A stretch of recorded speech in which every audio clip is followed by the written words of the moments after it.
So discipleship can have formal and informal components to it. And I think that's where the best kind of blend comes. You get those informal moments. I remember one friend of mine in ministry, he was having a bit of an argument with his wife, and someone rang the doorbell. And he opened the door and he said, "Come in, I'll show you how to have a good Christian row with your wife." And he sort of, he used what was a very informal sort of thing that you wouldn't want to have a seminar on it. I've never seen a seminar on it, but I wouldn't imagine it would be a very, very good topic to have, unless you gave your wife half of the time, in which case might create another row.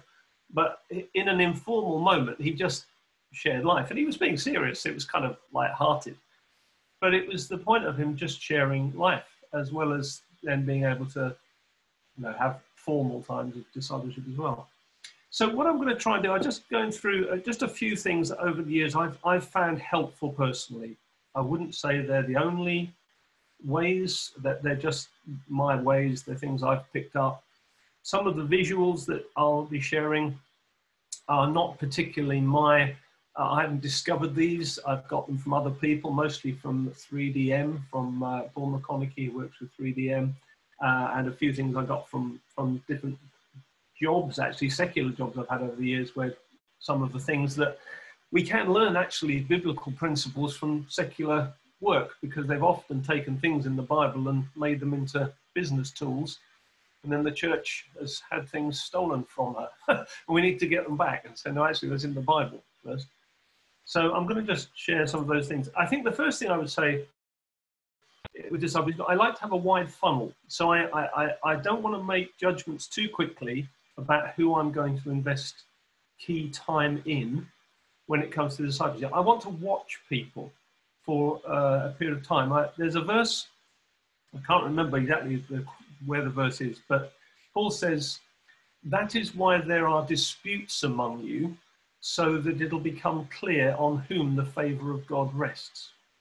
Now, we might think disputes and falling out and arguing in church life is something, as a church leader, where you want to help people solve all that. But Paul is actually saying, I'm just going to watch how this plays out for a little while, because I want to see how people conduct themselves in a disputing situation, because then I can see where the grace of God is resting on someone in maturity, in generosity, in being willing to apologize. There's all sorts of stuff you can learn about people's readiness to be discipled by watching them in a real life situation. So I think if you pull people into a classroom too quick before you've watched them in real life, watch them fall out with someone. And then, as Paul says, the disputes are sometimes sent by God, because God wants to just show where his favor rests on someone. So don't be too quick. Have a wide funnel. Sometimes we can get some amazing surprises, things that people we didn't think would really come through as, real leadership material or have really strong ministry callings or whatever. They're a bit like David's. They're kind of hidden in the field somewhere. And then but what we find is they've had to prove God in the things of life, hidden, out of the way, just the way they do their job, or the way they conduct their own personal finances, or the way they conduct their own relationships, hidden, private things, like David fighting the lion and the bear out in the fields where no one's looking. But you find that when people have learned how to fight the lion and the bear in the field, then when Goliath turns up, there's a grace on them to be able to take the same principles to a bigger stage. So I'm watching how people do life for a long period of time.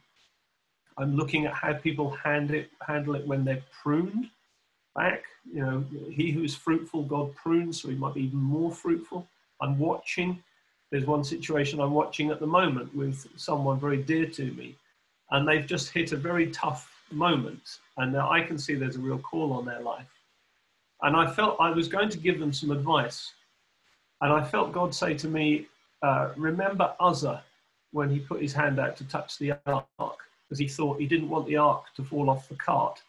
And he said, I felt God say to me, be careful. This is my cart and my ark. in this person's life that I don't want you to interfere. I want you to observe. So I kept quiet because I'm letting God work the process out with that person. So I suppose with discipleship, sometimes it can be about less is more.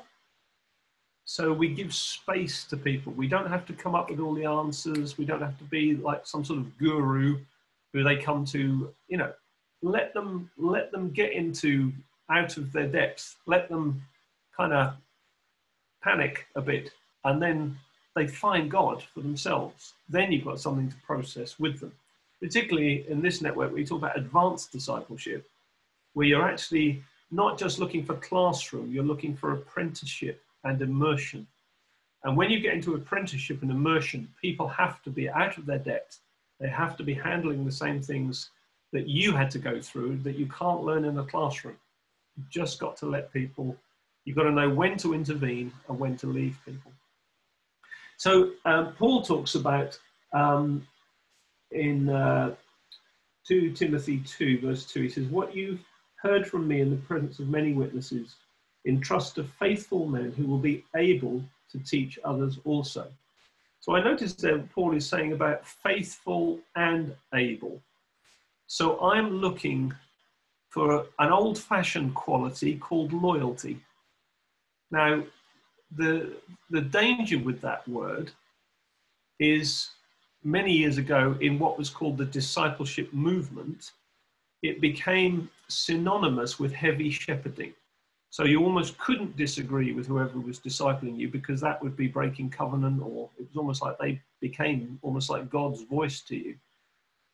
And I think the pendulum then swung so far the other way that discipleship has become almost like a consumer thing. I'll come to you to get what I want, and then I'll go, having got it, and I'll thank you for giving, thank you for serving me, I'll now go off. Paul was looking for able people who were gifted, who could really do, you know, had some embryonic gift, but he was also looking for faithful people, people who would stick with him through thick and thin, who wouldn't just be like hired hands and disappear. He wanted character and gifting in those he moved into a more, what I might call, if you begin with a wide funnel, as the funnel gradually comes in at the bottom there, it's sort of, you gradually narrow down who it is that you feel God wants you to put really, invest real significant amounts of your life into. And those people, to me, need to be faithful and able. So I'm looking for a relationship that's not a consumer one. I want to learn from them, and I want them to learn from me. So that would be the first point. The main point of the diagram, which is going to be like a square that goes around. This may be something many of you have heard before, but I find it helpful. And you talk about a L1, L2, L3, and L4 process. And L1 is like you're giving high direction and high example. So and it's basically, I'm going to do it and you're going to watch me. So you're setting an example. It's up there now, but it may not be quite so big enough, but you should be able to get some idea of it. So along the top there, it says high direction and high example. So you're telling someone what you want them to do. You're not giving them any involvement in that decision. You're just saying, can you, I don't know, go and do this particular task? And first, so you can see how it's done, and then copy me, basically. And then you move on to the next one, which is high imitation with high accessibility. Now, if I can give an example of this, when I learned how to preach, the people who really influenced me in learning how to preach, I unashamedly tried to copy their examples. I would steal their illustrations. I would listen very carefully to how they preached, how they handled a piece of scripture. I would imitate them very, very meticulously, just to think, right, that's how you did it. But they would also give me high accessibility. So I was able to ask them questions. Why did you take that out of the verse, explain that verse to me. I want to ask you how you did this, why you did it like that. So it then becomes about, I'm doing it, but you help me. So you give them some involvement in the task.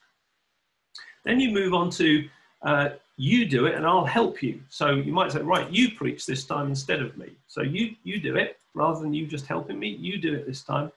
And that's high discussion, it's growing competence, and it's intermittent confidence as well.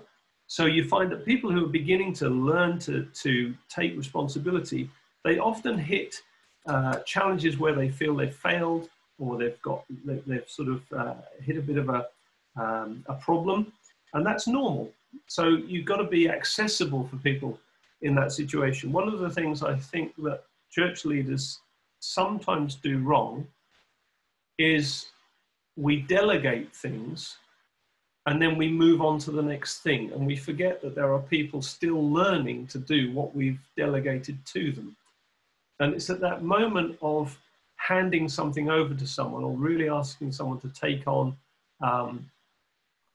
a responsibility, it's getting the balance right between us abdicating then any further involvement and interfering so we don't let them find their own space. That delicate balance is where I think often things go a bit wrong, particularly in transition moments when we're handing something on to someone, or we're asking someone to, I don't know, just an example, if you were the person who set out the chairs in the church, and you've shown someone how to set out the chairs, then you've involved them in helping you set out the chairs, but then the day comes where you say, right, now you set out the chairs, but you're free to come up with some creative new ways if you want. It's that moment where it's a bit tricky, because they might do it differently from you, and you might not like the way they've done it, and they might actually have done something that they realize, actually, this isn't going to work. I need to get some advice about this. And if we've disappeared, then we're not available for advice. And if we're too watching them, then they might feel afraid to show any creativity. I mean, it's a bit of a silly example, but you get the principle. And then there's the last point, which is you do it and I'll watch you, which is very, very low direction from us, but is a high consensus. So what I'm looking for when I'm discipling someone is a high consensus. I want us to be so on the same page of values, but I'm not directing them anymore. We've got the same values. We know what we're trying to achieve, but they might come up with a different way of getting there to the one I'm using. If we go on to the next slide, you'll see this worked out in another way of doing it, which sometimes is shown as a circle. We've just done it as, I've just shown it as some stairs. The way people learn in discipleship is when someone starts, you ask someone to do something, they are going to be unconsciously incompetent. So they won't realize that they can't do what you're asking them to do. They might have an appetite for it, they may have the latent gifting for it, but they won't have any experience in it, and they will be unaware of how difficult it's going to be. So when you put someone into that, you then begin the journey of them growing in that gifting. They then move on to conscious incompetence, which means they start to do what you've asked them to do, and they realize it's not as easy as they first thought. And they hit some problems, they hit some challenges, they lose a bit of confidence, which is when you need really the proximity of relationship to say, no, I believe in you. So if you ask someone to, I don't know, preach or lead worship for the first time and it doesn't go very well, if you're just treating it as a technical exercise, then there's nothing, you've not got any relational investment to help them through that. All you'll be able to do is adjust their technique. But sometimes people have got the technique, they just were nervous, or it just didn't go very well. And they need relational encouragement just to go again, go again, go again. And actually, in a local church, we have to create an environment where people applaud the fact that new people are given an opportunity. One of the big challenges to discipleship in a local church context is if the standards become so good in terms of preaching, worship, all the things that we do, and we've got the standards so high then it's very hard for people to come through into that who are learning, because they're never going to perform at the same level as the people who've been doing it and have reached conscious or unconscious competence, where they're just doing it without thinking. So what I've tried to do in local church culture and across the churches that we work with is create an environment and a culture where we actually applaud the fact that people are trying, and we will live with the fact that if the worship isn't very good one Sunday or the preaching isn't as good as it usually is, we will actually still be thrilled that someone is having a go and learning to sharpen their gifting. Now that has to be a whole church culture. Otherwise you hit ceilings with bringing people through. So as people go around this circle, they then come into conscious competence, which means they don't actually think, actually, I can do this. I'm beginning to learn how to preach. I'm beginning to learn how to lead worship. I'm becoming more confident with it. And then the last stage is unconscious competence, which means if someone says to them, how do you do that? That's so good. They will say, well, I don't know, really. I just do it. It will become completely intuitive. So they're not even having to think about it. Now, in all of our lives, when we get to that unconscious competence, what God will do is he will move us right back down to the bottom of the circle, where he throws us into some new opportunity where we are unconsciously incompetent again. And this is what you have to teach people you're discipling. It's not a bad thing to constantly be feeling, well, I say constantly, in cycles. It's not a bad thing to come back to a point where you really feel out your depth. That's how people grow. So I use that with people quite a lot. And then maybe just in the last couple of minutes before we move into questions, discussions, is when it comes to, one of the questions that often comes up is, how many people can you disciple in one time? Now, the way I've learned to do this that really helped me was to use a little diagram, which if I can describe it. If you imagine our solar system where, and the planets revolve around the sun at various rhythms, rather than all crowding in, as it were, I find that if I talk about orbits, it helps me. So I'm here, right? So I might have a number of people I'm in what I call a short orbit with. And a short orbit is I might see them every week. I might even see them every day. But I'm in a very short orbit with that person. And I come into proximity with that person very regularly because my discipleship of that person requires me to be doing that kind of proximity of orbit. I might have another orbit, which is what I call a medium orbit. And that might be someone I'm in touch with once a month, maybe, I don't know, 3 or 4 times a year in a sort of a group. It's less frequent, but it's still, they're still in proximity with me in a sort of a less than a short orbit, but still reasonably regularly. Then I might have what I call a long orbit. And a long orbit might be someone I might see and spend time with twice a year, or even, I don't know, every other year. It could be whatever. It doesn't require me to be with that person or inputting that person very often. Now, the people in those different orbits, people can change from one orbit to another. So depending on who you're investing in, you decide which orbit you put them in. Now, the reason I use such an example like that is what I used to find was happening was I was getting my diary so full, and if you've got a heart for people, you just want to see everybody. And I was finding my diary was just getting so full with meetings, calls, time with people, visiting this, that I wasn't actually really giving anybody anything worth having. They were all in a long orbit because I just couldn't fit anybody in. So I realized, I know I'm going to have to make some choices here. And I actually drew the diagram on a piece of paper, and I put names by short orbit, medium orbit, long orbit. And I've stuck to that. And then perhaps twice a year, I'll review who is in which orbit. So then I'm not letting people down by saying, yeah, it'd be great to catch up with you. I'll give you a ring next week, and then running out of time to do it. That lets people down. If I've put people on a long orbit, they know I'm not going to ring them next week. I'll say, 6 months' time, let's do a ministry trip together, or let's check in together.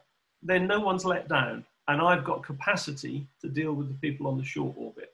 I think people like you, who have obviously got, this is an advanced group of discipleship. You will be discipling people all the time, and you'll probably, my guess is, you could be wearing yourselves out and not really feeling or giving to everybody what they need, because you've all got them in a small orbit or a long orbit, and either they're not seeing any of you, or they're seeing too much of you and you're getting exhausted.